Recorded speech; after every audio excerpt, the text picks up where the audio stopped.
ময়লার বিল তো একটা ছোট জিনিস, পানির বিল বিদ্যুৎ বিলও ফ্রি করে দেওয়া পসিবল। ম্যানেজমেন্ট করতে পারলে সিটি কর্পোরেশন, দুইটা সিটি কর্পোরেশন মিলিয়ে 1000 কোটি টাকা ইয়ারলি প্রফিট করা পসিবল এটা থেকে। তরুণরা নেতৃত্বে এসেছে বাংলাদেশে, তরুণরা ইতিপূর্বেও পরিবর্তন করে দেখিয়েছে যখন তারা দায়িত্ব ছিল, তারা ভবিষ্যতেও পরিবর্তন করার সক্ষমতা তাদের আছে এবং গ্লোবালাইজেশনের মাধ্যমে তারা পৃথিবীর সাথে খুব বেশি ভালোভাবে কানেক্টেড। সুতরাং পৃথিবী এগিয়ে যাবে, বাংলাদেশ পিছিয়ে থাকবে, এটা সম্ভব নয় তরুণদের নেতৃত্বের সময়।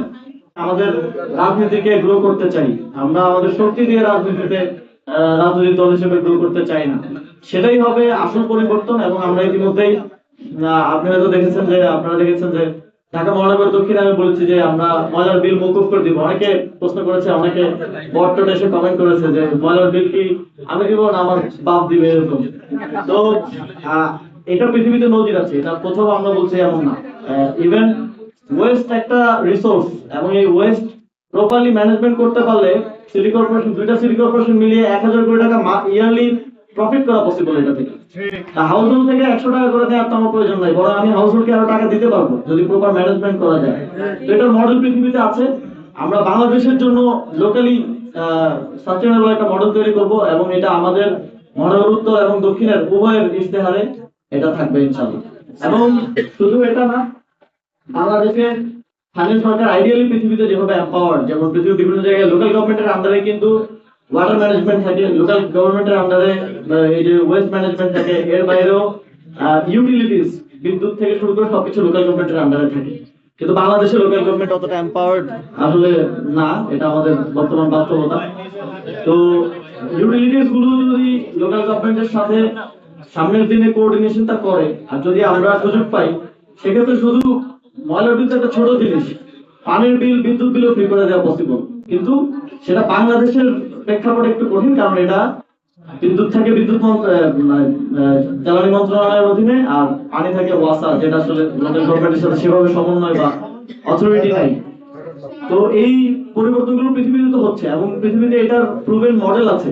এটা এমন না যে আমরা, এটা জাস্ট আমাদের অযোগ্যতা জাতিগত ভাবে যে আমরা আজ পর্যন্ত এটা করতে পারিনি। যারা দায়িত্ব ছিল তাদের দূরদর্শিতার অভাব এবং তাদের হচ্ছে অন্যান্য জিনিসে মানে যারা লোকাল গভর্নমেন্ট আছে সে হাত নিয়ে পড়ে থাকে, সে এটা চিন্তা করে না যে জনগণকে কি দিব।